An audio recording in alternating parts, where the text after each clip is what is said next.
বন্ধুগণ এবং দেশবাসী, জাতীয় নাগরিক পার্টি এনসিপির পক্ষ থেকে আপনাদের সকলকে শুভেচ্ছা জানাই।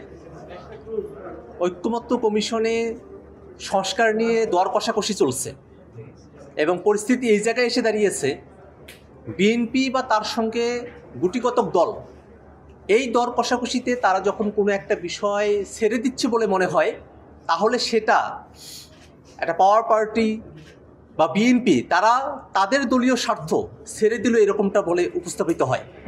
এবং আমরা যারা এনসিপিতে আছি বা সংস্কারের পক্ষে যে পক্ষগুলো এখানে উপস্থিত আছে, আমরা যদি সংস্কারের প্রশ্নে কোনো একটা বিষয়ে ছাড় দেই, তাহলে এটা গোটা জাতির স্বার্থ সেখানে ছাড় পড়ে যায়, গোটা জাতির স্বার্থ সেখানে কাটা পড়ে যায়।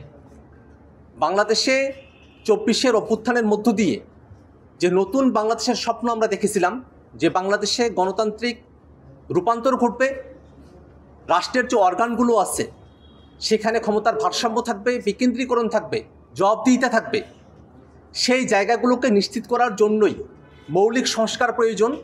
আমরা দেখছি যে আজকের আলোচনাতেও সেই মৌলিক সংস্কারের বাস্তবতা থেকে আমাদেরকে অনেক দূরে থাকতে হয়েছে।